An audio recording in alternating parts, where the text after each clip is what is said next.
kuna kitu walipata. Na ukiangalia list ya ile watu wote walipata kazi, ni wachache sana wale walipata nje ya ile watu vibaraka yake wale wanaketi naye hapo. Kwa hivyo niambie wa Somali, shida yao si Rigiji. Shida yao ni Aden Duale na viongozi wao. Wajue vile watakaa na viongozi wao. Watakaa na hao namna gani? Tangu Mheshimiwa Makamu wa Rais, tangu ugatuzi matrilioni ya pesa imeenda kwa Northern Kenya. Lakini wananchi wa huko wanashangaa ya kwamba ilihadi kupelekwa matrilioni ya pesa hakuna kitu kuonyesha. Iko shida gani? Shida ilitoka wapi? Ndugu yangu, ndio mimi niliongea na ndio wakaaji wa hizo kaunti 5 wakauliza maradio waniite. Ukweli ni kwamba Northern Kenya ilikuwa marginalized from 1963 na ikabaki nyuma sana na watu wakapata shida mingi sana. Hiyo ndio ukweli. Lakini katiba mpya ya 2010, the new constitution 2010 was very kind to the people of Northern Kenya, kwa sababu ilileta devolution, ikaleta mambo ya equalization fund. CDF pia iko sawa. She we speak today since devolution 2013. See your lack of resources.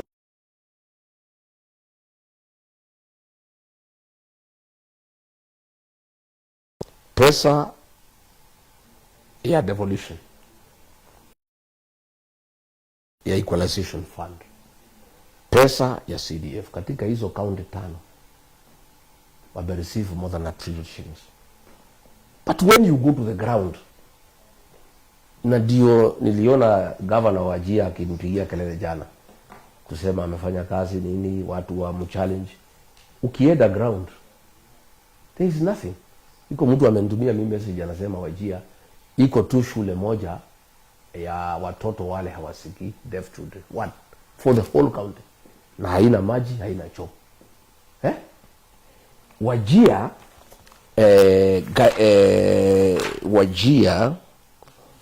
Wajir counties tangu 2013 today wamepata 99.6 billion. Ukizunguka Wajir, hii pesa iko wapi? Watoto wanasoma chini ya miti. Hospitali hakuna. Ofisi ya governor as we speak today haina stima. Mandera na Wajir haina stima. Last year wakati ya Ramadhani, tunaingia Ramadhani kuanzia mwezi ujao, watu walikuwa wanaenda Bulawayo kutafuta ice cubes. Wanaenda wapi? Across Somalia, across the border. Kuja kutafuta ice cube. Aibu kubwa sana kwa sababu hakuna stima. Generator ile iko ni ya 1970. Hii governor Wajir wako na 99 billion. Marsabit 76 billion. Garissa 81 billion. Mandera 119 billion. Isiolo 46 billion. Barabara hakuna. Shule hakuna. Hali hakuna. Slaughterhouse hakuna. Nothing. CDF Mandera peke yake. Katika the six constituency, Mandera East so far CDF wamepata 1.6 billion. Mandera West 1.7 billion. Mandera North 1.8 billion. Mandera South 1.8 billion. Banisa 1.5. Lafi 1.6. Hakuna shule. Ukija hapa Kikuyuni hapa with similar amount, mashule ya orofa kila mahali watoto wanasoma. Ukienda hapa Kajiado North, hapa Ongata Rongai, niliona wa Somali wanakaa hapo wengi. Uliza hawa. Hii Kajiado North, mheshimiwa anaitwa Ngogoyo amechaguliwa juzi, amemaliza mwaka 3. Amejaza mashule Kajiado North, watoto wa Somali na wengine wanasoma huko, wa Masai, wa Kikuyu wanasoma huko. Hii pesa ya CDF. Na ndio hizi radio zimesimwa, wamekatazwa kuja kwa sababu hataki hii maswali. Mjumbe amekuwa amechaguliwa 25 years. Mjumbe pale Dadaab, I don't know, 15 years. Is nothing on the ground. Hizi pesa ndugu yangu, ungepatia hii wajumbe hapa kwetu Mlimani, Every ward in Mandera would have 2 boarding schools, moja ya vijana, moja ya wasichana. Iko mpaka swimming pool, iko borehole, iko solar, inakaa kama academy. Hii pesa imeenda North Eastern. Inaweza jenga Alliance High School Wajir, watoto wakuu wakienda huko. Inaweza jenga Mangu High School, inaweza jenga Kapsabet Boys. Hii pesa inatosha. Na mimi nataka kuuliza wakaaji wa Garissa, Wajir, Mandera, Marsabit, Isiolo, mkatishe viongozi wenu chini, mwaulize hii mjumbe iko hapa ya Kiharu, kwani anatoa pesa wapi? Na Mungu bunge moja, na mnapatiwa pesa inatoshana. Kila mjumbe anapata 150 million every year. Yenu inaenda wapi? Why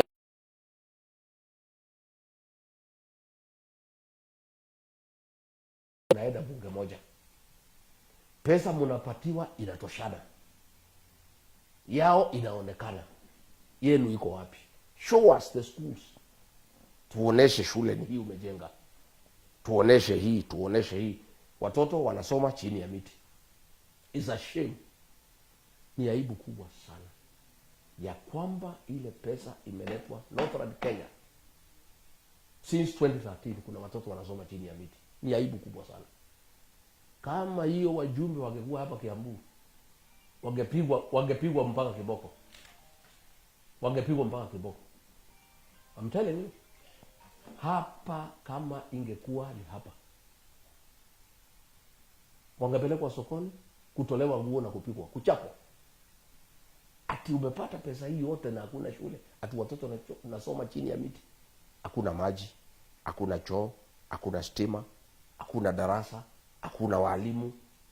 How do you explain kwa ile watu ambao walikuchagua? Why are these facilities not there? Number 2, mimi nilikuwa pale bunge between 2017 and 2022. Sisi tulikuwa tukimaliza bunge Thursday, tunateremka, tunaenda kuzunguka kuona development, kupanga. Tunarudi Jumatatu jioni, tunapatiwa mileage kidogo ya kuweka gari mafuta na kurudi. Hawa wabunge ya North Eastern hawaendi kwa ground. Wako Nairobi, wako Dubai, wako Cape Town.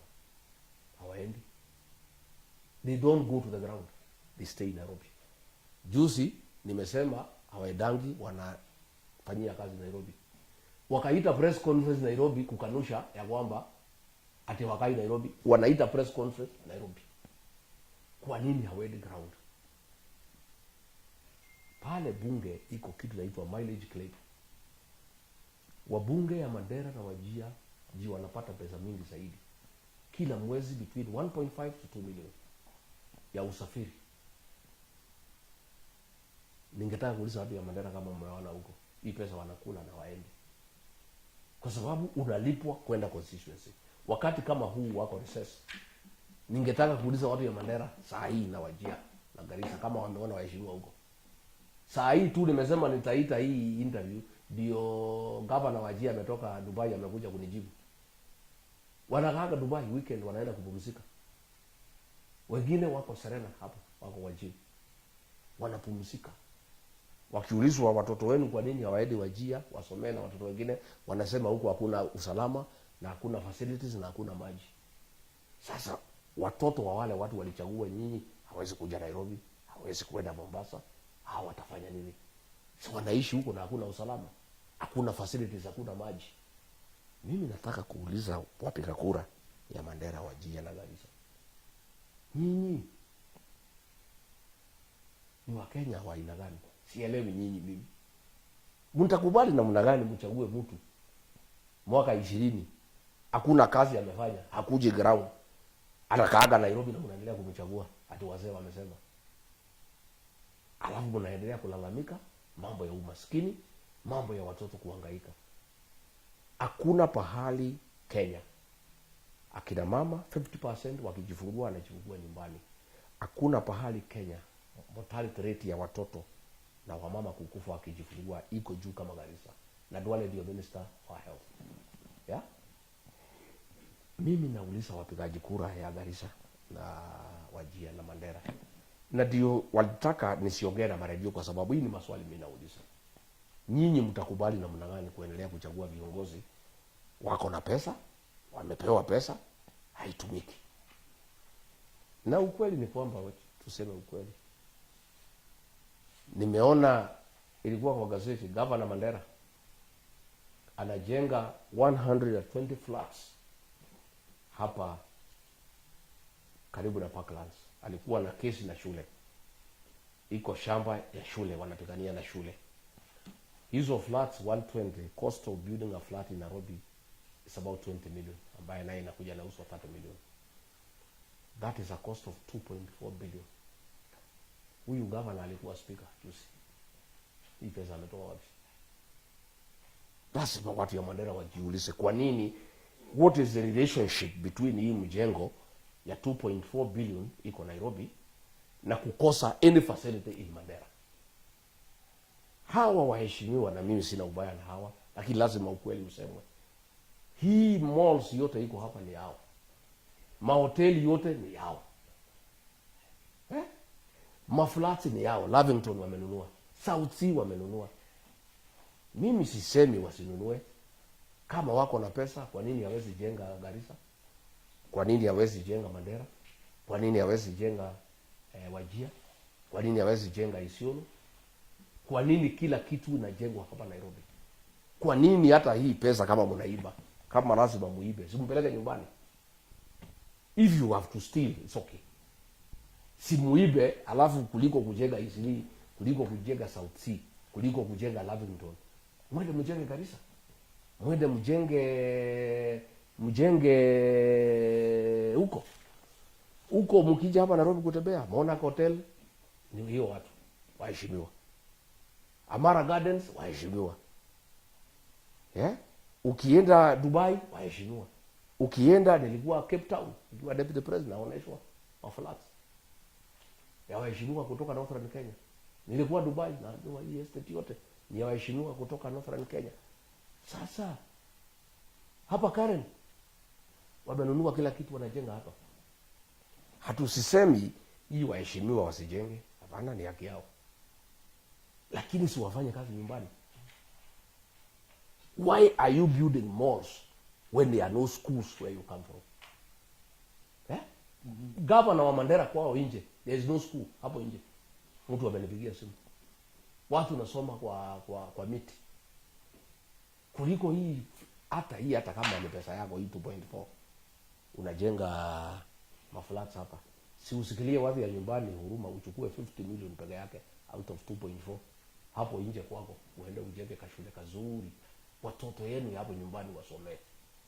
Na mimi naambia hao viongozi, unajua walikuwa naita mimi mkabila kwa sababu William Ruto alimwambia hawa, huyu Rigiji tumekosana na yeye kwa sababu ya kuongea ukweli, na nyinyi mchunge, akija kuambia watu wenyu ukweli mtapata shida.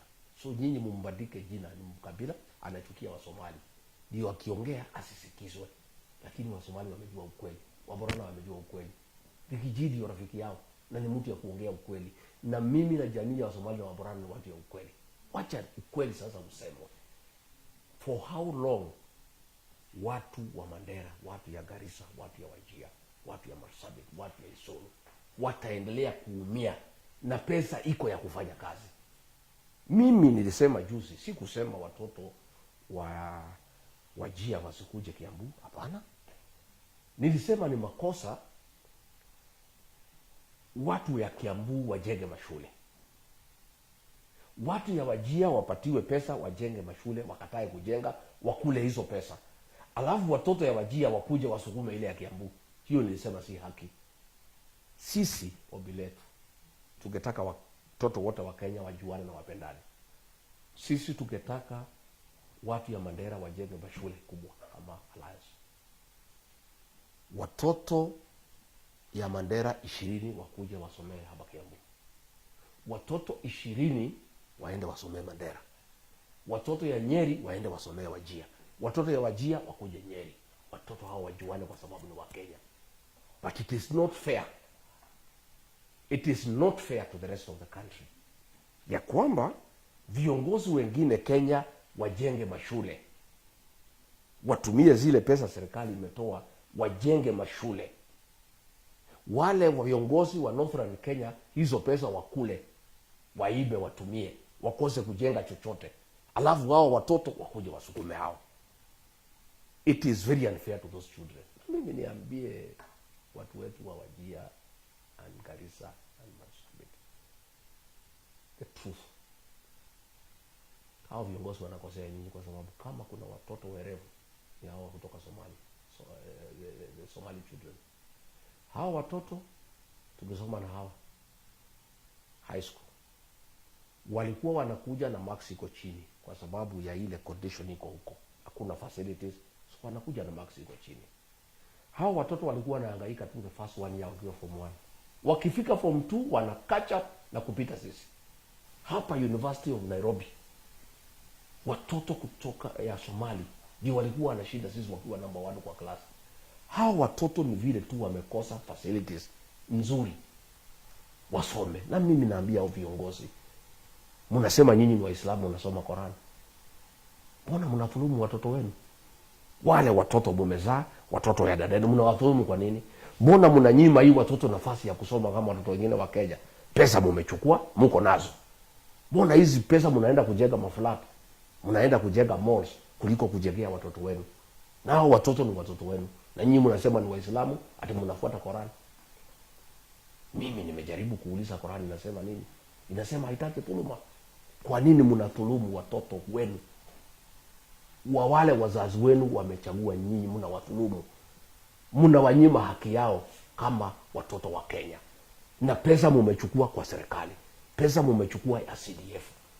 Kwa nini Mungu hawezi kugusa nyinyi mkuwe na huruma? Mhurumie hii watoto. Muwajengee madarasa nzuri. Muweke stima, muweke choo, muweke maji. Mbona mnawacha akina mama wanahangaika? Hamwezi tafutia hao maji, waache kuhangaika kutembea kilomita na kilomita kutafuta maji. Mbona mnawacha akina mama wakufe wakikosa hospitali ya kwenda kujifungua watoto? Na mko na pesa, kwani nyinyi wanyama? Nyinyi pia ni binadamu. Na mnasema nyinyi Waislamu ati mnafuata Qur'an. Qur'an inasema usithulumu binadamu mwenzako. Mbona mnadhulumu hawa wa mama wakwenda kujifungua? Wanapata matatizo, wanakufa, watoto wanakufa. Na pesa mko nazo. Mumetajirika, mko na manyumba Dubai, mko na manyumba Cape Town, mko na manyumba Durban, Lavington ni yenu, South Sea ni yenu, Eastleigh ni yenu. Hizi klabu zote tulikuwa tunaenda kufanya gym umejaa huko. Nyinyi ndio wenye kusema kila kitu Kenya, ni vile mumetajirika. Lakini nyumbani ni umaskini tupu. Iko haja gani wewe utajirike useme uko na flat, unajenga nyumba 120 flats pale hapa Nairobi Parklands, unajenga 120 worth 2.4 billion. Yet akina mama nyumbani wanachota maji chafu kwa chini, wakikunywa wanakuwa wagonjwa. Wewe utajivunia nini kujiita wewe ni kiongozi? Wewe ni kiongozi wa saa ngapi? Kwani hamuna huruma? Why do you divert public funds ile mmepewa na serikali ambaye sisi tumetoa kodi, ikiwemo watu ya Garissa na watu ya Wajir, watu ya Mandera, Marsabit, pia wametoa kodi? Kwa nini mnawanyima haki yao? Na hiyo ndio shida yangu mimi, niko nayo kubwa sana. Na mimi nimeamua liwe liwalo, nitakuwa mtetezi wa watu ya Northern Kenya, kwa sababu mimi nimewahurumia. Huyu William Ruto hawezi watetea. Yeye hawezi kosana na hiyo jumbe, anataka wamsaidie arudi. Hawezi ongea. Huyu Duale ndio anawanyanyasa. Hao magavana wanawanyanyasa. Hao wabunge wanawanyanyasa. MCAs wanakaa hapa Nairobi. Nimesikia gavana wa Wajir amesema kesho nikiongea wataita mkutano kunijibu. Mimi nataka wakinijibu waseme wapi shule mumejenga? Kwa nini Wajir hakuna stima? Kwa nini akina mama hawana maji? Kwa nini hakuna hospitali? Kwa nini hakuna barabara? Hiyo ndio nataka muende mnijibu. Mseme Rigiji anadanganyana. Rigiji anasema Wajir hakuna shule. Tajeni zile shule mmejenga. Shule naitwa Gabatura High School. Ilikuwa shule ya kifahari. Shule National School ilijulikana. Imekufa. Kwa nini? iko mjumbe hapo ako na CDF, iko governor hapo. Why is that school dead? What happened to Garissa High School, Northeastern Girls? What happened to Isiolo Girls?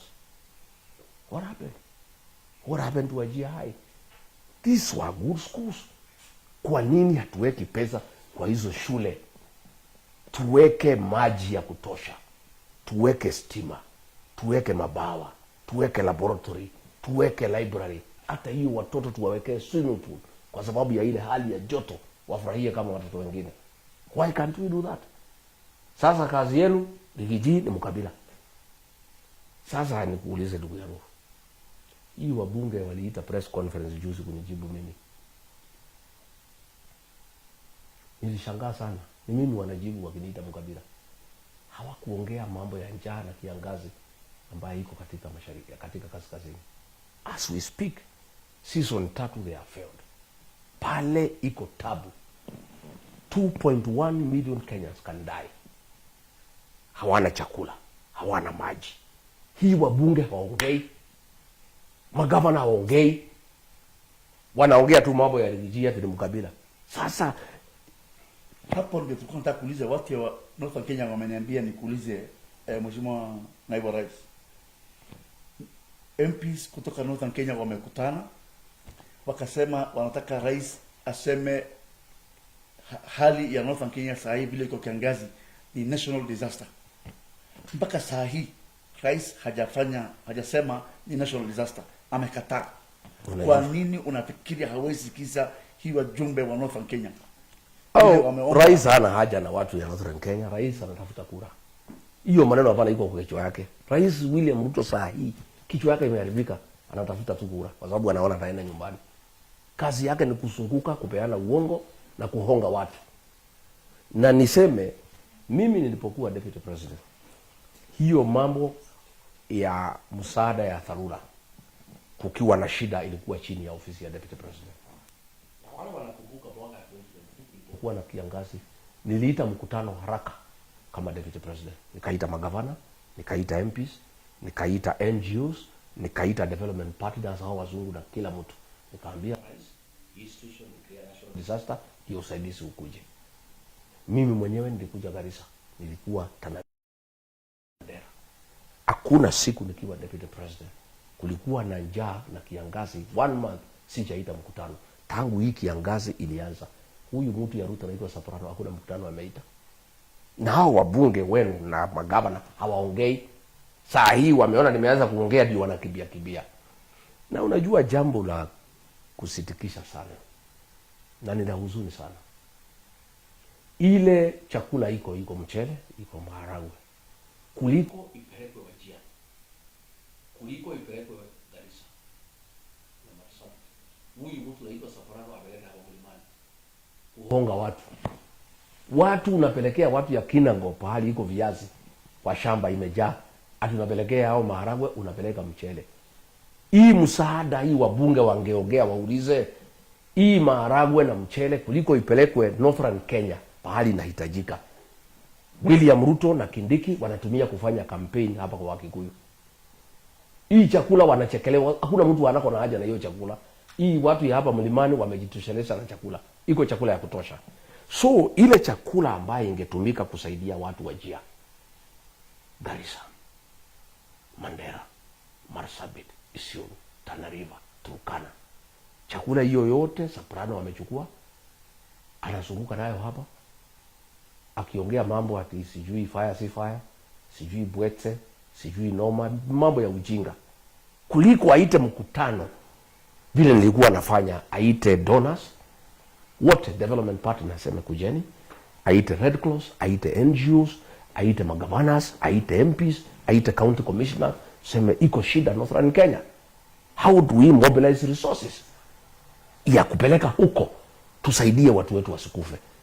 Ndugu yangu, ukifika pahali gamia inakufa, kwa maumbile ya Mwenyezi Mungu, gamia iliumbwa kwa njia ya kwamba inaweza vumilia kiangazi more than human beings and all other animals.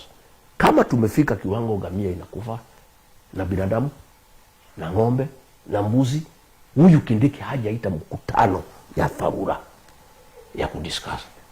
Kazi yake ni kusunguka na maharagwe na mchele na pesa huko mlimani, akisema Bwetse, sijui mimi ni fire, sijui mimi ni noma. Nonsense. People are dying in Garissa, in Wajir. Unaanza kusema tu wewe ni fire. What kind of fire can you be when people are dying? Na hiyo ni kazi yako. Why can't the deputy president, yule alipewa kazi ambaye hakutafuta na hakupewa na mtu yeyote, aite mkutano of the development partners, mkutano ya ONGOs, Red Cross na nani na kila mtu, governors, nini, tuseme national government itatoa pesa kiasi hii, counties mtoe pesa kiasi hii, nyinyi donor partners tusaidiane na pesa kiasi. That's what I was doing. Na mimi najivunia, for the 2 years I was deputy president, hakuna mtu alikufa Northern Kenya. I was spot on. Nikipata iko shida, because mimi mtu ya kusikiza ground, ninakimbia na mobilize chakula, food and non-food items. Tunakimbia, tunalete watu ya jeshi, wanalete maji, wanalete nini, tunafanya, tunaokoa maisha. Sasa hawa wabunge they are quiet, wako busy kwa mjengo. Kila Friday wakitoka msikiti wanaenda kukoroga, wanaenda kusimamia koroga, simenti nini isiibiwe, chuma nini, hiyo ndio kazi wako naye. Mijengo, personal things. They have forgotten the people who elected them into office. They don't care. How is it that 3 months down the line, tangu kiangazi ianze, hakuna mtu naongea? Mimi nataka kuambia William Ruto, hata kama unatafuta kura, niulize William Ruto. Mimi najua uko busy ukitafuta kura, ufikirie vile unaweza rudi, na ni ngumu. Please think about Kenyans, your fellow human beings in Garissa, in Wajir, in Mandera, in Turkana, in Marsabit, in Isiolo, in Tana River, who are dying because of hunger. Declare this drought a national disaster to attract funding. Allocate funds to mitigate the effects of the drought. Let us have an off-take program ya kununua wanyama wasikufe, so that our herders, they can use that money to restock kiangazi kiisha. Hiyo ndio kazi ulichaguliwa. Hii ya kuzunguka na Saporano kusema sijui Bwetse, sijui nini, sijui noma, sijui fire, that is rubbish. Hiyo ni kuwahadaa wa Kenya. Ile kazi mlichaguliwa ni kuchunga maisha ya Wakenya. And it cannot be William Ruto na mtu yako ya mkono mnaendelea na campaign as if there is no problem in Kenya, as if people are okay, when people in Garissa, Wajir, Mandera, they are dying because of hunger, when animals are dying because of hunger. Nyinyi mnaendelea tu na campaign, mko juu ya gari mkitafuta kura. And of course the most sad thing ni kwamba wale watetezi ya watu wa Mandera, ya Garissa, ya Wajir, ya Marsabit, Isiolo, Turkana, they are quiet. Hata hao waongei. Sasa Rigiji wanaongea. Sasa huyu Rigiji anatetea hii watu, ndio mnasema ni mkabila. You are quiet. Why are you quiet? If you had done your work, I will not be speaking today. My brother, shida ya Northern Kenya ni uongozi. Pesa iko ya kutosha ya kubadilisha maisha ya watu ya Northern Kenya. Wapate mashule, sawa. Wapate barabara, wapate maji, wapate hospitali ikiwa na madawa, na watoto wasome. Last year 850,000 children from these 5 counties hawakuenda kwa shule, because kwanza hata wana chakula, madarasa hakuna program yoyote ya vile hii watoto watasoma. Na mimi nashangaa viongozi wao wako hapa Nairobi, wako gym, wako Dubai, wako Cape Town, as if nothing is going on. They don't care and they are not interested, you know. They have abandoned their people. So mimi nimeamua, na mimi nataka niambie watu wetu, mimi Rigiji nitajitolea kutetea nyinyi, na mtaona mabadiliko. Nitaendelea, and I want to encourage wale wamenitumia messages, and I'm going to open a communication channel. Nitatangaza hivi karibuni, where people can send me pictures of schools. Ndio tusitangaze wa Kenya waone. We shame these leaders. We must shame them. Yeah? We must shame them before the people of Kenya. Wawache kutembea hapa Nairobi waonekane kama ni watu ya maana. Wanatutumia picha, watoto wakisoma chini ya miti, tunaweka kwa mtandao, Wakenya wanaona. Wewe ukienda gym, instructor akikuangalia na uliza wewe umekuja hapa gym kufanya TIS and this is your school. We must shame these leaders. They deserve to be ashamed. There is no way they can abandon their people. and go on with the life as if their children are not suffering, as if women are not suffering, as if poverty is not ravaging the people who elected them. This is wrong. It's inhuman. It's ungodly. It's unacceptable. And these leaders must be called out. Na mimi nimejitolea, hakuna pahali mimi watanipeleka. Mimi, I am one leader. I don't care. Mimi nitaongea ukweli. Na hii ukweli yangu itakuja kuokoa watu ya Garissa, watu ya Wajir, watu ya Mandera, watu ya Marsabit, watu ya Isiolo. I will be your spokesman going forward. And I will be speaking for you. And I'm going to create a channel of communication between me and the people of Northern Kenya. Ndio nipate first hand information. Kama hiyo nimetumiwa nasema there is only one school for the deaf in Wajir. And it has no water and it has no sanitation. Nimetumiwa mapicha na watu ambaye watoto wanasoma chini ya miti. Hao wajumbe tutawaanika. Hata kama mmezuia maredio kuja, hamjaona chochote. Tutaeleza Wakenya nyinyi akina nani. Ndio sasa mnajenga maflati hapa, mkienda kusupervise mijengo ya orofa 16, mafundi wakikuangalia wanauliza wewe ni kiongozi wa sangapi? Wewe unajenga orofa 16 na kuoni watoto wanasoma chini ya miti. It's a shame. Na mnakimbia hapo msikiti kila siku mkijifanya vile mnaogopa Mwenyezi Mungu. How do you fear God? And you go to mosque every day to pray when you squander funds meant for young children to go to school, wanasoma chini ya miti. Na wewe unajifanya ati vile wewe ni Muislamu. This is a shame. It's unacceptable. And these leaders must be exposed and they must be called out. The liberation of the people of Northern Kenya has begun in earnest. Na mimi ndio nitaongoza hiyo vita ya kuokoboa watu ya Northern Kenya. We must help them. Lazima tuwasaidie kwa sababu ni Wakenya wenzetu, ni binadamu wenzetu. Tusipowasaidia watasaidiwa na nani? Wale watu walichagua, they have abandoned them.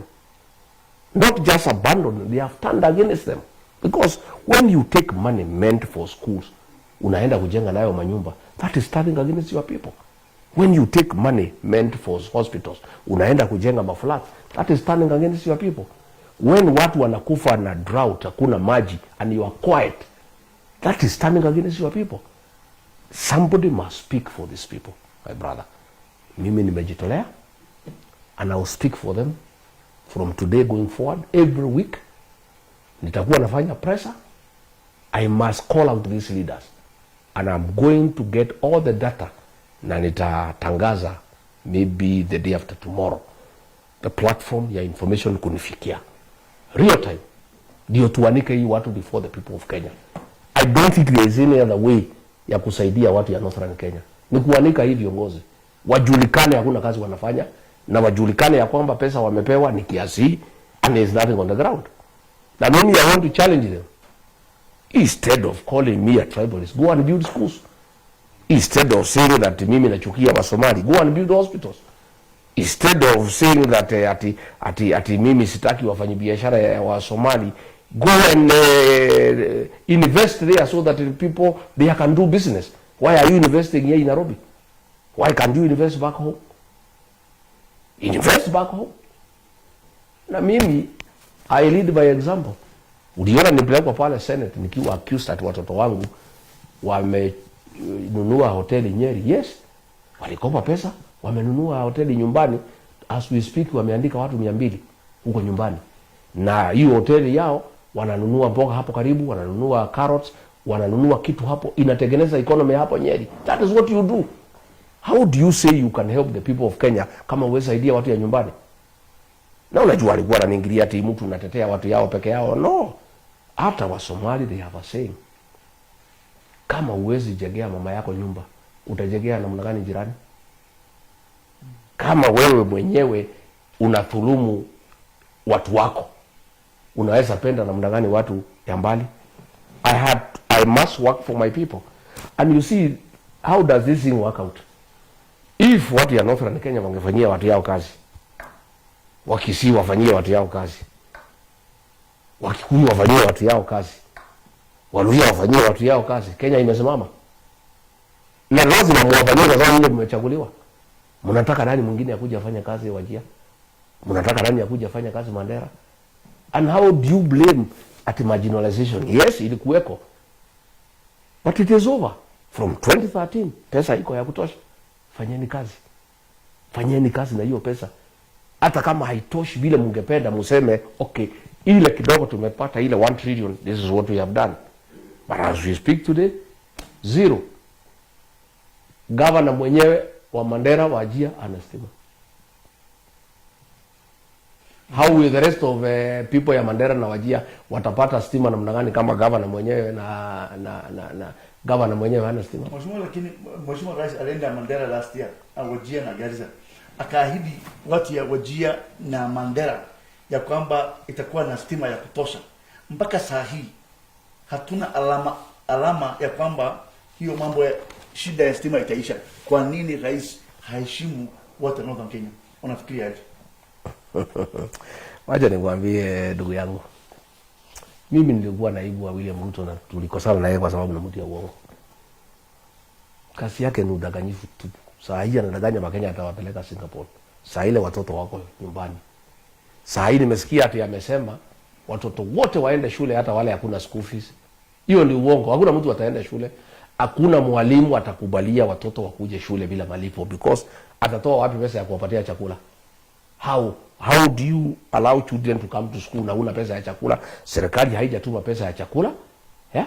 Watoto hawajalipa, alafu rais anasema kila mtoto aende shule. Hiyo watoto wakienda shule watakula ni? Hiyo ni kuongea tu, anaongea na mambo ya uongo. Rais alikuwa pale Mandera July 2023. Akasema barabara ya Mandera na Ramu ijengwe. Hakuna. Akasema public street lighting ya 27 million ifanywe. Alikuwa hapo July 2023. Hakuna. Alikuwa pale mambo ya Mandera water supply 2.4 billion. Not one. Hakuna. Alikuwa pale Kiloweri water pan ya 72 million. Alikuwa hapo, ilikuwa launched on 4th May 2024. Hakuna. Yeah? Haya, alikuwa pale Guyu Tita water pan ya 139 million. Hakuna. Unajua hii maneno ya kudanganya wa Kenya, na ndio William Ruto atapata kivumbi tukienda kwa kura. Hajaelewa Wakenya wamejua ni mtu ya uongo na wanataka kumfukuza aende nyumbani. Na pahali amebaki kudanganya watu ni hii Northern Kenya na kwao. Wakenya wengine wote wamemgundua. Nilisikia akisema pahali yako na umaarufu ni Northern Kenya kwa sababu watu hawajagundua uongo wake. Na ameshika hao viongozi wote wanashikana na yeye kunyanyasa watu ya Northern Kenya. Alikuwa Garissa. 1st January alikuwa pale 2024. Our Kadera water project haijafanyika. New Tana River bridge not complete. Alikuwa pale new chain link fence for Garissa airstrip, hakuna, haijakwisha. Unaona, yeye anaenda pale anasema hii na hii na hii. Yeye alisema kutakuwa na stima, mtakuwa connected kwa national grid. Alisema national grid ile yenyewe tuache mambo ya generator ikuwe connected kwa watu ya Wajir, kwa watu ya Mandera. Hakuna. There is nothing. So mimi nataka niseme ya kwamba watu ya Northern Kenya, it's up to you. Mjue vile mtafanya to hold your leaders to account. Mimi nitamsaidia by exposing them. All the money they have been given, nimemsomea hapa. Pesa ya CDF, constituency by constituency, nitamsomea. Na nyinyi mnipatie feedback, mniambie kumejengwa nini. Every constituency. Ndio tukienda hii uchaguzi, you make a decision. Kama mmechagua mtu mwaka 25, mwaka 20, hajajenga mashule na amepata pesa zaidi ya 1.8 billion. Mko na biashara gani kurudisha yeye kwa ofisi? Ati wazee wamesema, hata wazee tunataka kuomba tafadhali. Muziketi wazee kupitisha mtu kuna kazi anafanya. Hata nyinyi wazee mkuwe wangwana, mkuwe fair to the Somali community, to the Borana community. Mkiketi mpitishe mtu, negotiated democracy, sawa, kama hiyo ndio mila na desturi yenu, sisi hatuwezi pingana naye. Lakini hata nyinyi wazee mkuwe fair. Kama mlisema mtu apewe miaka 5, amepata 750 million in 5 years ya CDF, 150 per year. Hana shule ya kuonesha, hana chochote ya kuonesha. Utaendelea namna gani tena kukutana ati waseme mpitishe achaguliwe? Lazima tuanze kuangalia mambo mpya. Na mimi nataka kuuliza vijana and professionals, Please, wakati umefika sasa, hata nyinyi muamue, muokoe jamii yenu. You must save your people, you must liberate your country. Hizi vitu mpiganie, na mjue ya kwamba chama ya UDA ni ya William Ruto. Atapatia wale wabunge wake ambaye kuna kazi wamefanya. Chama ya UDM amechukua. Hiyo si chama yenu, ni ya William Ruto. Chama ya ODM amenunua, si chama yenu, ni ya William Ruto. Hizo chama tatu William Ruto atatumia kurudisha hii magavana na hii maseneta na hii wajumbe ambaye hakuna kazi wamefanya. Sasa wale mnataka viti, mjipange. Mkienda UDM mtachengwa. Mkienda ODM mtachengwa. Mkienda UDA mtachengwa. Sasa kwa nao vile mimi naweza msaidia ni wale ambaye mmejitolea kubadilisha uongozi katika Garissa, Mandera, Wajir, Marsabit, Isiolo, Tana River. Wale mmejitolea kubadilisha uongozi. Msiende kwa hizi chama, hii ni kichinjio. Na hii tayari William Ruto amepangana na hii magavana na wamekubaliana. Hao ndio watarudi according to him. Hao wakirudi, hii umaskini huko utaendelea. Hii wizi ya pesa itaendelea. Hii kukosa development itaendelea. Watoto wataendelea kukosa masomo. Akina mama wataendelea kukufa wakijifungua. Hamwezi ishi namna hii. Lazima hata nyinyi muamuke. Mimi nataka kumwambia nyinyi, na si watu mimi najipigia debe. Ile chama mnaweza tegemea saa hii ni chama ya DCP, kwa sababu one, mimi Ruto hawezi kunitisha. Hawezi kunishurutisha. Hawezi ninunua. Hawezi kuniambia nitafanya nini.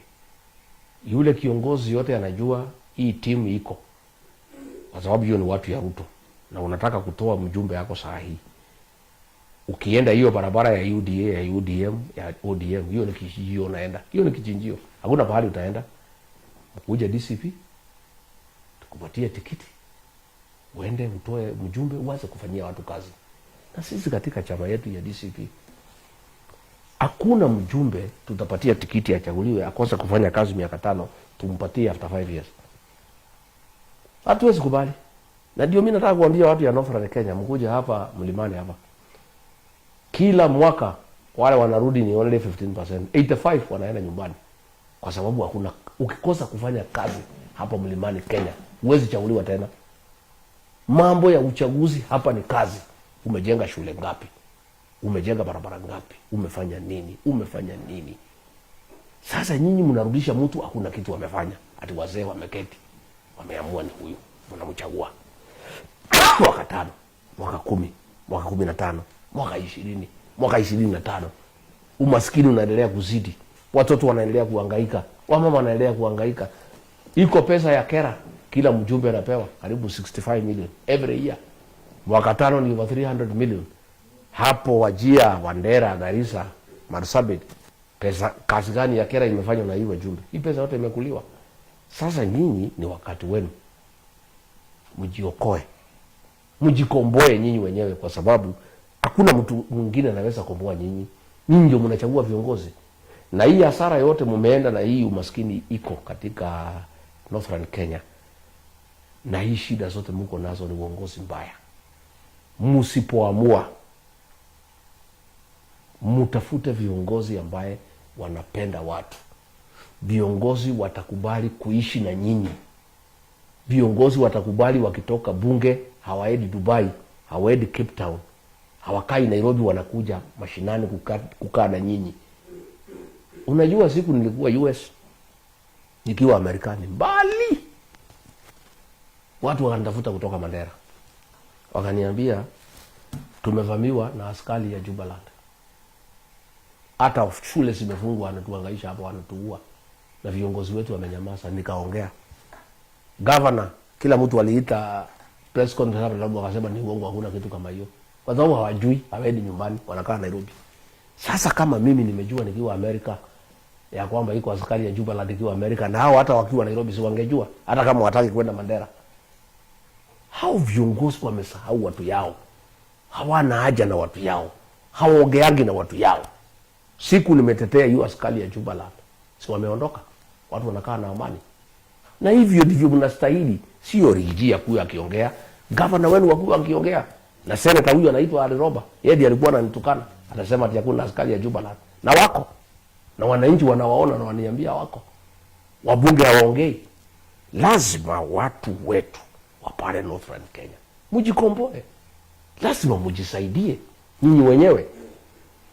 If you don't choose the correct leaders, stop complaining about poverty. Don't talk about marginalization.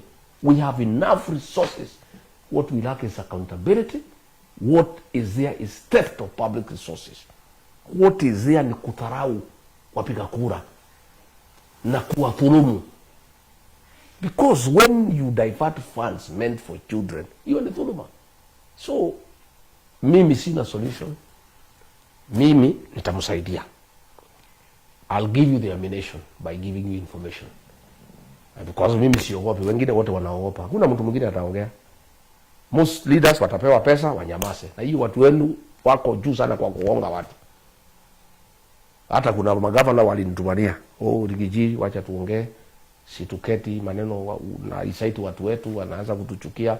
Sisi ni wazee, tunaweza keti kama wazee tusikizane. Tafadhali punguza hii maneno tuongee. Mimi sitaki, siwezi ongea na nyinyi. Kama mnataka tuongee, muende mjenge shule. Kama mnataka tuongee, mjenge hospitali. Kama mnataka tuongee, muweke stima. Kama mnataka tuongee, muweke madawa kwa hospitali. Mimi ni Mkenya mzalendo. Mimi sasa nikinyamaza na mimi peke yake ndio nimebaki natetea nyinyi, hii watu ya Garissa na Wajir na Marsabit na Mandera wataenda wapi? Mimi nataka kuhakikishia nyinyi, mimi siwezi nunuliwa na hiyo viongozi wenu. Wanasema ati kila mtu wako na bei. Hata William Ruto anasema namna hiyo. Ati kila mtu wako na bei. Hata huyu Rigiji tutaona vile tutafanya anyamaze.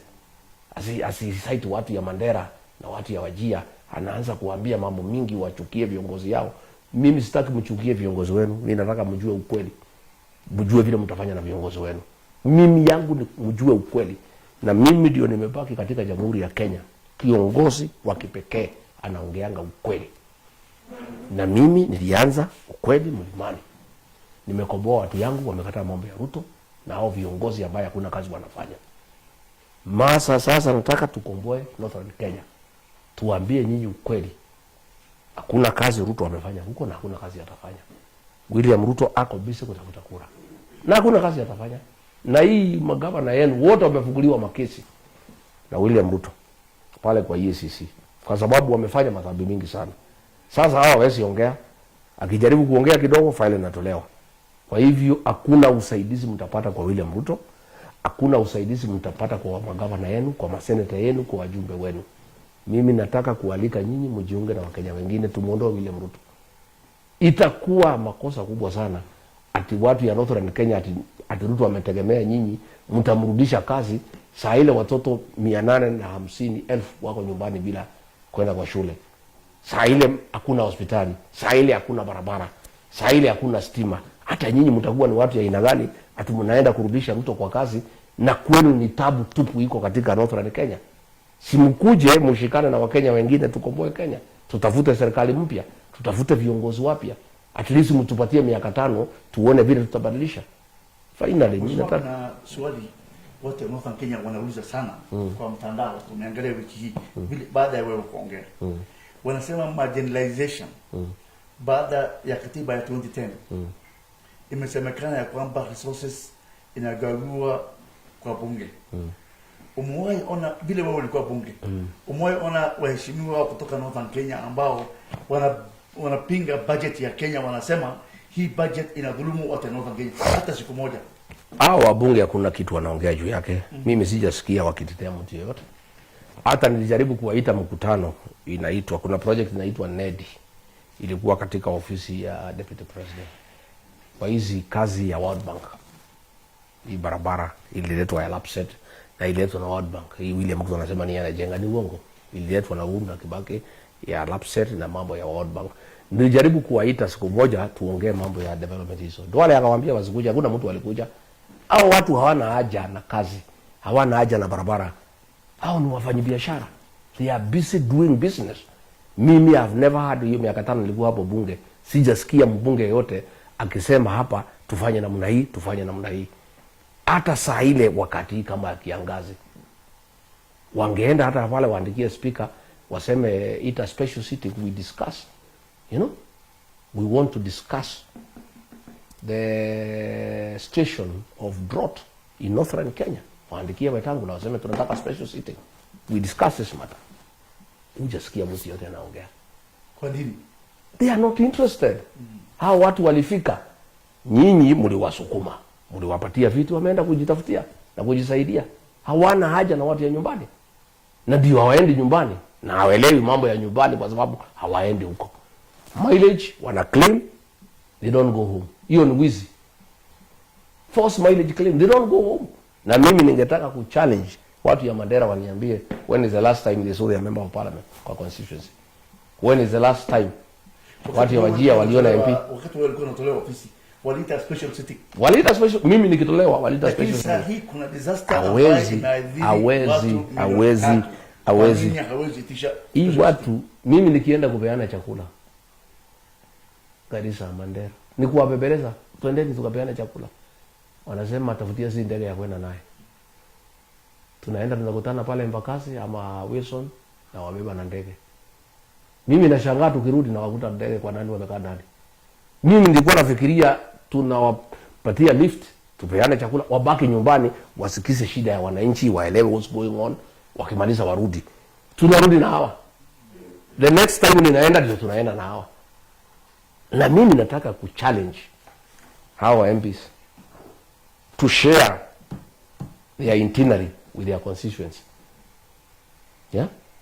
Na mimi nakwambia hao watu watakuja kufungwa kwa force mileage claim, because wana claim millions of shillings every month, pesa ya kusafiri kwenda kwao nyumbani, na waendi. Hiyo ni wizi. They don't go home, and even when they go by air. Wanaenda once in a while, but wanalete work ticket kusema ati wameenda nyumbani, na ni uongo, ni wizi mtupu. Mimi nasema wanapewa between 1.5 million to 2 million by parliament allowances to enable them go home. Why don't you go home? Why don't you go and serve your people? Mumepewa pesa ya kwenda nyumbani. Serikali imesaidia nyinyi through parliament, taxpayers money, to enable you as a member of parliament to serve your people. Why do you claim pesa ya mileage then you don't go home? When will you ever go home? You know, these people used to accuse me that I'm a villager because of kwenda nyumbani. And I said I'm a villager. Yes, you must go home.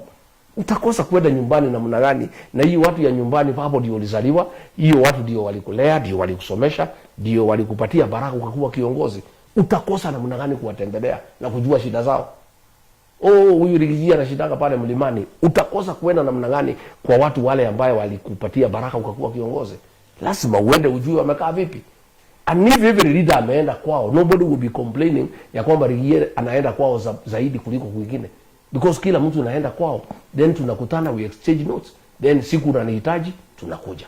Mimi nilienda kujenga shule Isiolo High School, nilienda kujenga Isiolo Girls, nilienda kupeana chakula Garissa, nilienda Mandera kufungua boda. I have been to Tana River kuangalia mambo ya kiangazi na mambo ya El Nino. Nobody can accuse me as deputy president that I neglected the people of Northern Kenya. In fact, the problem I had, the leaders don't want to go. Mimi naambia twendeni huko hawataki. Sasa ningefanya nini? Huwezi enda kwa boma ya mtu mwingine bila mzee mwenye boma. Na tena wanasema kama unaenda lazima utafute ndege. Twende na wewe, turudi na wewe. Sasa tunaenda tunamaliza 4 hours. Problem gani unaweza solve Mandera na 4 hours? Wewe unakuwa kama ni mgeni pahali umechaguliwa. Mpaka governors don't stay there. Governors wanaishi hapa Nairobi. Sasa how do, because mimi naona governor hapa kwetu, they live where they are elected. How do you run a county government from Nairobi? Surely, let's be very honest. I think it's very unfair to the people of Northern Kenya. I've even seen watu wakitangaza ati anataka kupigania kiti ya governor, anatangazia Nairobi. How do you announce unataka kiti ya governor wa Mandera ama Wajia ama Garissa na unatangazia Nairobi? You should announce at home. Ukiwa na wazee huko nyumbani. Sasa wewe unaita wazee hapa Isili nini, mnakutana unatangazia hoteli hapa Nairobi. Wanakutana hapa maharusi. Wanakutana hapa kuchanga watu wakienda ngambo. Lakini wale watoto wamebaki nyumbani, nani atashughulikia hao? Okay, si mbaya hata kujenga madarasa, ni sawa, kwa sababu ni mzuri kufanya kazi ya Mungu. Wanachanga pesa sana ya madarasa na ni mzuri. wanachanga pesa sana ya kupeleka watoto ng'ambo na ni mzuri, lakini wale watoto hawaendi shule na pesa yao iko imetolewa na taxpayer. Why don't you give those children their right? Don't even do harambe. You don't need to do harambe in Madera ya watoto hawa ya primary. Just use the money umepewa ya CDF wajengee shule. Wewe governor umepewa pesa, jenga hospitali na weka dawa. Hiyo watu hakuna favor unawafanya. Is their right because they are taxpayers. I am very, very saddened by what is happening in Northern Kenya. It's a very sad state of affairs. And I think time has come for a leader in this country to speak for the people of Northern Kenya and to help them to liberate themselves from bad leadership, from theft of public resources, and from being trampled upon by their own leaders whom they have elected. I think somebody must help the people of Northern Kenya. Na mimi mwenyewe historia ya nchi hii ikiandikwa, nitachangia kiasi kidogo kusaidia watu ya Northern Kenya. I'll help them. And the way to help them is to tell them what is going on. I must educate them. I must give them information going forward. And they can be sure nobody can stop me, nobody can intimidate me, and nobody will come between me and the people of Northern Kenya. Wale ukitaka kuitana press kesho unitukane, nitukane. Niliona hii kijana anaitwa Juneta na nitukana jana usiku na ni sawa. Yeah, yeye aliiba pesa ya baba. He stole his money ya campaign akaanguka. He betrayed baba when he was alive, he's betraying him when he's dead. Mdomo mrefu ya kutukana watu. Na hakuna kazi nafanya. Wizi mtupu. You know? So, now it is unfortunate that a Muslim anaweza iba pesa ya mzee alikuwa anataka kuwa president, pesa ya agents anakula anaanguka uchaguzi. It is unfortunate. It's not in conformity with the Muslim, with the Islamic faith, you know. And anajifanya he was trusted, and mtu anakutrust na pesa yake ya kumsimamia agents, hiyo pesa unakula alafu anaanguka. You know, it's very bad. And then ukiitwa kwa TV kazi yako tu ni kutukana watu na kutukana viongozi. You know, mimi ni kiongozi wa Kenya.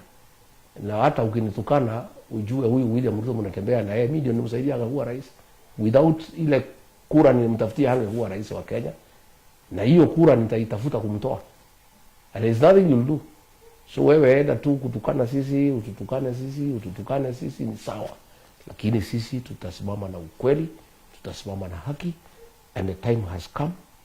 The people of Northern Kenya must be assisted by Kenyans of goodwill, Rigiji being one of them, to give them proper information of what is happening and the way they have been persecuted by their own leaders, the way they have suffered under their own leaders, the way their money has been stolen, the way they have been denied facilities by their own leaders, the way money meant to mentor them has been diverted for personal use.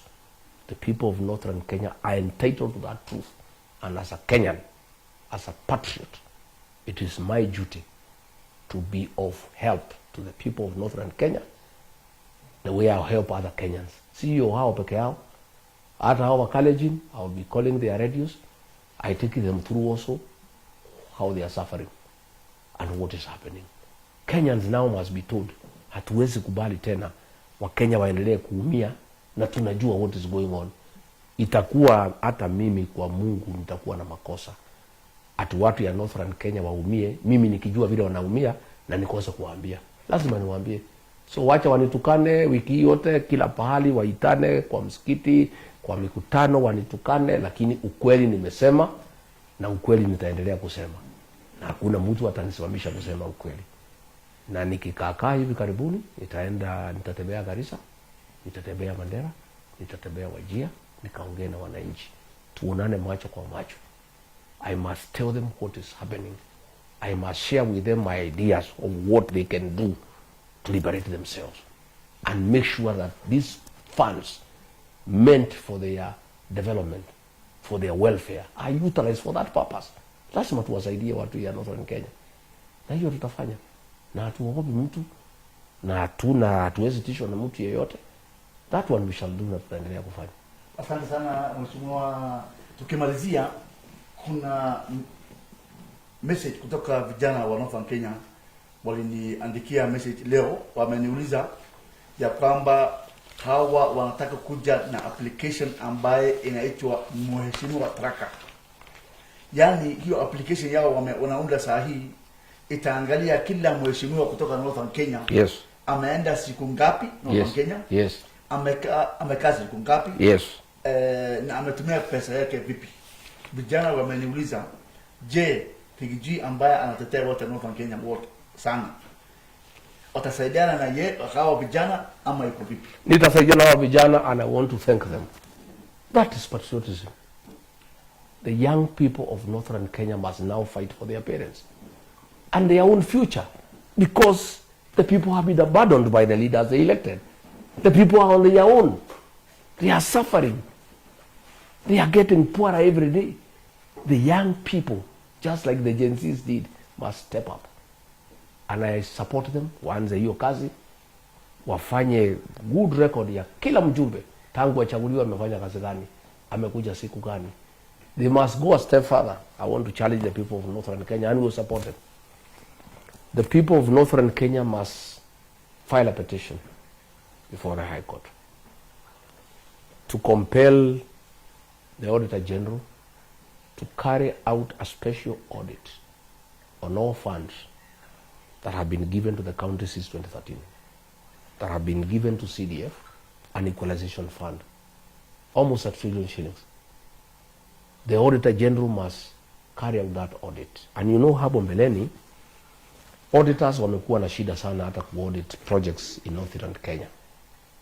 Hao wabunge wanalete returns kwa auditor, kwa CDF board wa kusema wamejenga mashule, na hakuna kitu wamejenga. Siku auditors wanataka kuenda huko, they create a crisis, a fake one of insecurity. Risasi inapigwa hapo, auditors wanaambiwa ni kubaya sana, wanaogopa. Wanaenda Nyanyuki kwa hoteli, wanafanyia audit hapo. Wanaenda mpaka Isiolo, they don't go beyond Isiolo. Yeah? Audit inafanywa kwa hoteli inaisha, because they create a fake insecurity problem so that auditors don't go there. So we want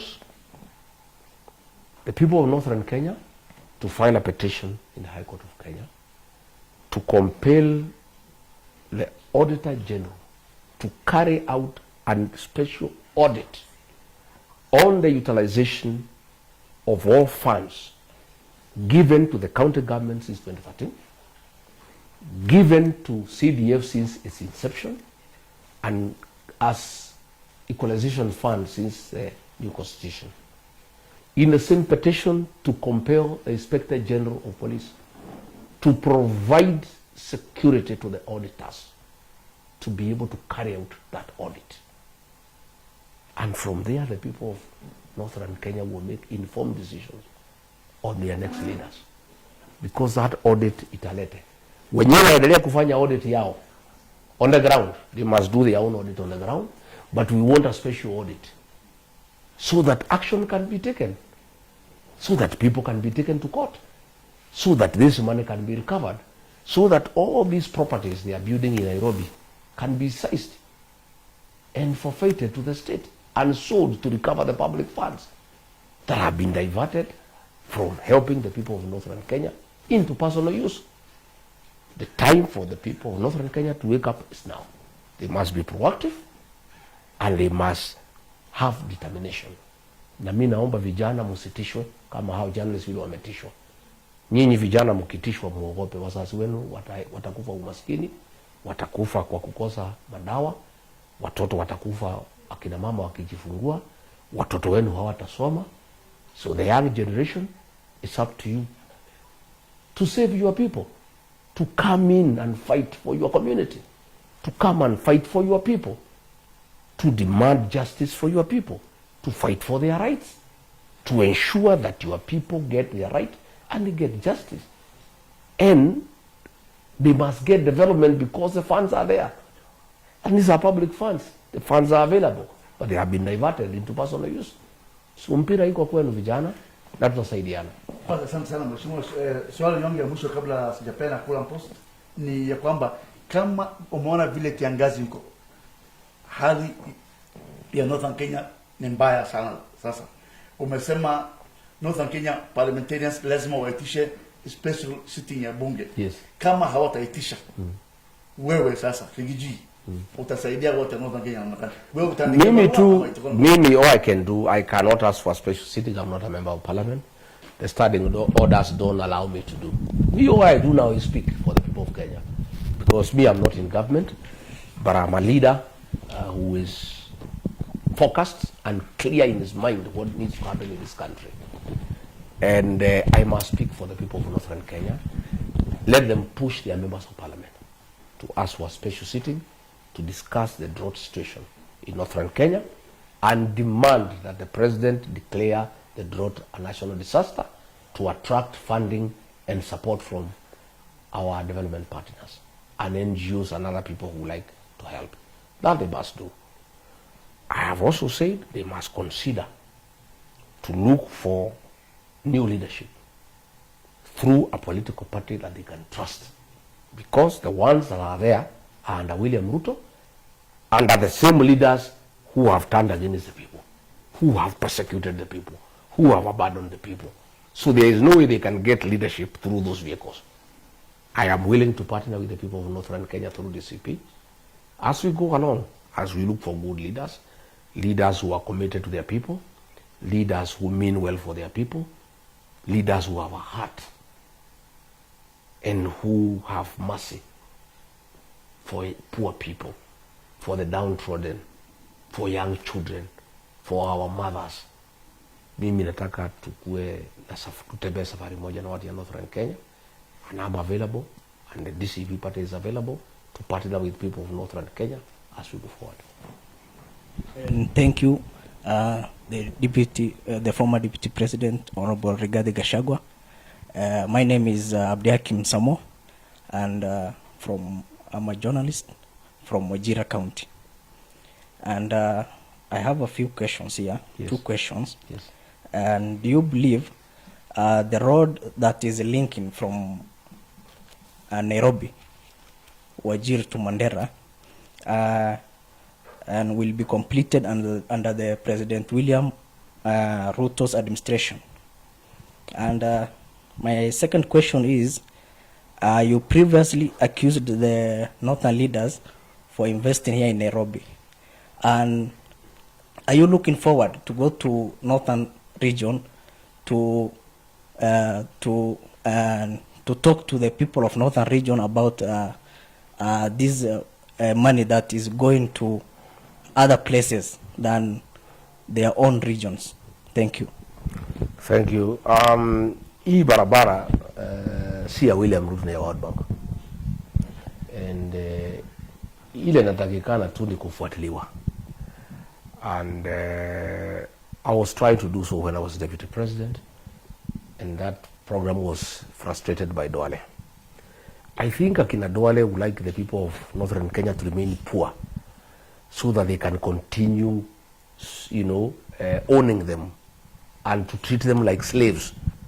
Wangependa hao watu ya Northern Kenya wakuwe maskini, ndio wakuwe watumwa wa kuabudu hao kama Mwenyezi Mungu.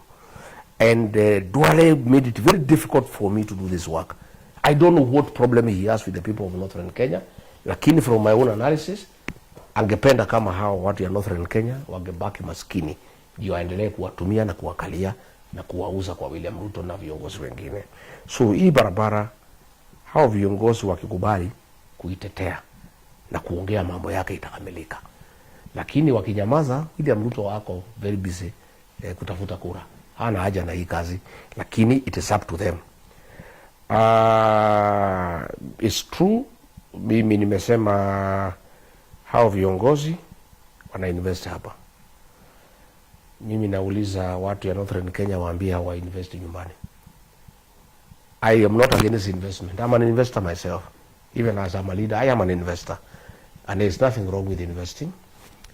What we don't want is you to take public funds and use it to invest. But we are saying if they have their own private funds, since they were elected at home, why do they have a problem investing back home? How can they complain about home? Oh, it's insecure. Oh, the conditions are too harsh.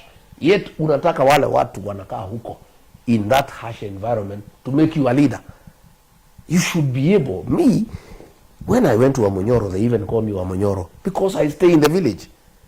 I cannot complain that people in Wamonyoro village are too poor for me to go and stay there with them. Yet hao ndio walinichagua nikakuwa mbunge, ndio nikakuja nikapada nikakuwa deputy president. Hao watu ya Wamonyoro among others ndio wanachagua nikuwe rais wa Jamhuri ya Kenya. How can you be having a problem with your people because they are poor? How do you say you cannot stay with your people because they are poor? How can you say that you cannot go home because there is insecurity? Na wewe ndio uko na nafasi ya kutafuta security for your people. If you complain about insecurity na wewe ni mheshimiwa na raia wa kawaida watafanya nini?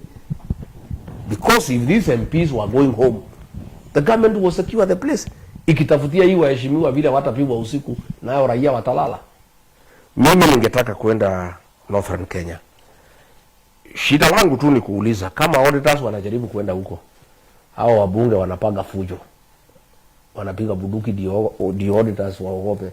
Sasa mimi nikija kuchanua watu ya Northern Kenya watanikubalia ama watanipangia njama ya kutupiga marisasi?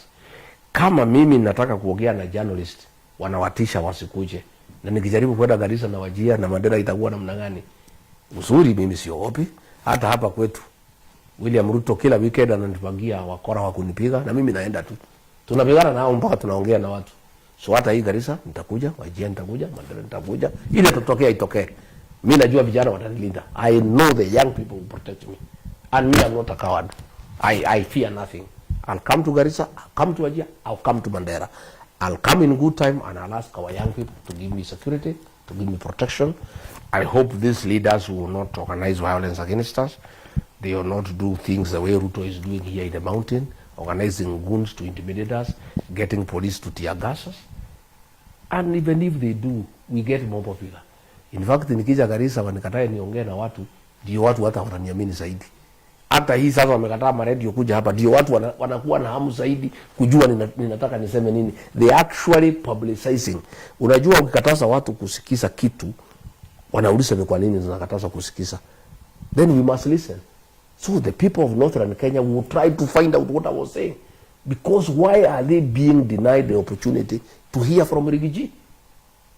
Why? Si wangewacha tu waongee na hao warudi wakanushe.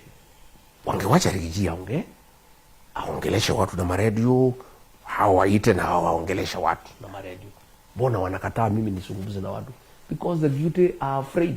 Hao wabunge wanajua, magavana wanajua hakuna kazi wamefanya, pesa wamechukua, hawajafanyia watu kazi, na wataki mimi niongee na watu ya huko. Because nikiongea na watu ya huko wataherevuka zaidi na wataanza kuuliza maswali. Kwa hivyo I'm looking forward to visiting Northern Kenya at the right time. Nitatangaza ratiba. I'll make a program. I'll go to Garissa. I'll fly to Wajir. I'll fly to Mandera. I'll talk to the people because I'm a Kenyan leader. And the Constitution guarantees the right of movement, the right of association, and the right to political activity. Sidhani watajaribu kunizuia kuongea na watu ya Northern Kenya. Hata wakijaribu tutangangana and somehow we'll talk. You know, we'll struggle until we make sure we come and talk to the people. Asante sana Mheshimiwa Makamu wa Rais. Ningependa kushukuru kwanza Kulam Post ambayo wako live sahi hapa. Ningependa kushukuru tena kijana mshupavu Alnami Moha ambaye ako live kwa Facebook page yake, na wale vijana wa Northern Kenya ambao wamesema watatengeneza app ya kutrack members of parliament ya Northern Kenya. Yes. Ambayo wamesema utasaidiana na hawa. Nashukuru sana na nashukuru Mheshimiwa Makamu wa Rais kwa kutukaribisha hapa nyumbani. Tungesema asante sana. Tutarudi na tutarudi wakati mwingine. Asante sana. Mungu atubariki. Thank you, asante sana. Hata mimi nimeshukuru. Thank you so much. Kwa kupata nafasi. Thank you very much.